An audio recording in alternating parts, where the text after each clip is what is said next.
Hi, I'm Jeremy. I'm AJ. And happy Friday the 13th. My hat's my lucky charm.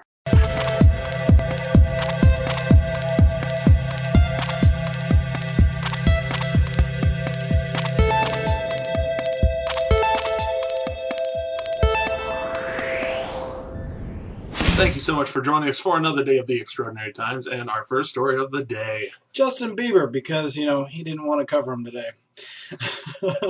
I've done enough Bieber news. The Biebs is being sued, again, this time for $9.2 million. And for what, you may ask? Well, allegedly deafening a woman, or at least partially, at one of his concerts. And technically it wasn't even him. It was his entrance that triggered massive amounts of teenage screaming girls and heartthrob madness, whatever. Which he should anticipate, and it's all his fault.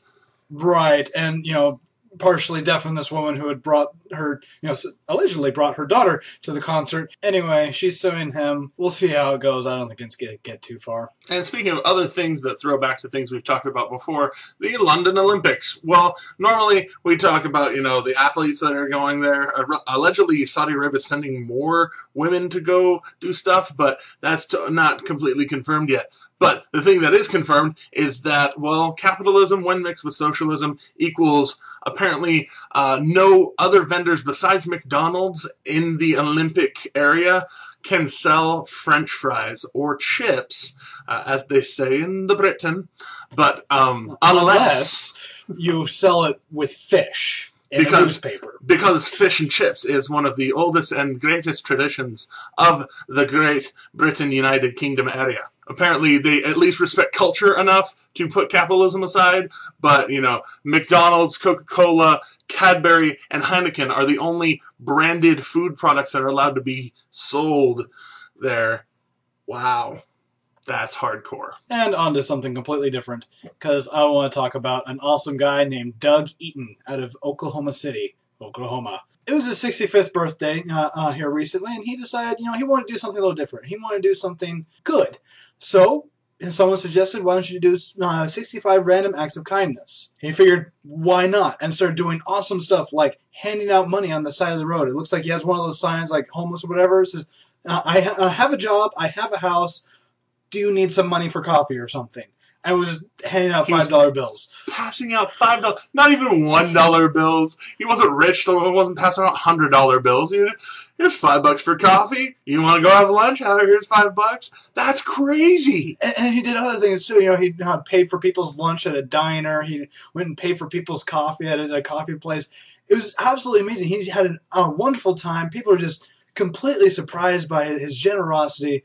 I think I found what I'm going to do next year. And we're going to jump across the pond real quick to finish up our really good people news today with a man who they identify as Howes. He's a farmer in South Gloucestershire, England, where he lost his wife about 15 years ago, and as a devotion to her, planted this enormous pitch of oak trees, 6,000 or so in all, and then in the middle of it, planted them on purpose to form a heart, and it points directly at his late wife's former home, which is, a few fields away. This, that kind of, love and devotion. I mean, he's 70 years old now. That took planning. It was on purpose. It's just him and a gardener. That's all it took. Him and a gardener, 6,000 trees. Amazing. I want to love somebody that much and also be able to afford a house in England and be able to do that. But we move on. From smart, caring, giving people to stupid criminals. In a way, this kind of makes me happy in a different way than the other one. I don't know. Over in an area near Boston, let's see if I can say it, Revere, a woman has, been caught stealing her own criminal record. She went into court and asked for copies of her criminal record, was told that she had to pay for those copies, and she said, I'll just take this then, and walked out. To be fair, they said she had to pay for copies, but she could look for free. Right. And she was like, "Oh, these are the originals." Well then. Yoink. Either way, she was caught and happened to have cocaine on her. Well, yeah, don't know if that was actually hers or if it's a plant or if it's, a bag of flour. I just want to know, because, did her criminal record have cocaine in it? Because if you just randomly find a bag of cocaine on somebody in a story, that's... I question it. I do. Call me cynical. I'm not like a criminal type person, but I know cops do that just to get an extra fun arrest out of people. But someone who very well could have been on cocaine was a Dallas man by the name of Arthur Walker. He drove his truck into a shopping mall in Dallas and crashed straight into a Champs sporting goods store, from where he jumped out of his truck, whipped a blanket off of himself, was totally naked, and decided to put on as many clothes as possible, decking himself out real nice with like Air Jordans and stuff, and thought he would get away with it, but didn't, and now he's in jail. Imagine just, I'm naked, hey look, clothes.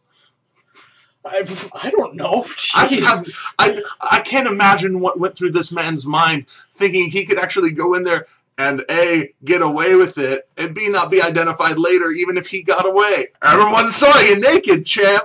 Just saying. Dude, bath salts are bad for you and illegal now. Thanks so much for watching us, this absurdity. We really enjoy it, and we really enjoy y'all enjoying it. If you enjoyed it, there's a like button over here. There's probably a add to favorites button over here. If you want to subscribe, that'd be cool too, because we like, knowing that you like us. And share us with your friends and Twitter and Facebook and all those beautiful things that share stuff. I'm Jeremy. I'm AJ. And these are always and forever extraordinary times. See you next week. Be aware.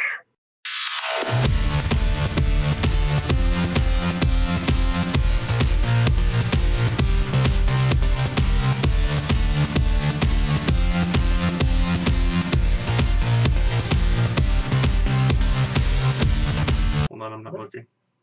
Why not? Because I realized my phone wasn't on silent either. Why do I dial 00? You were looking for the operator's operator? Giggle.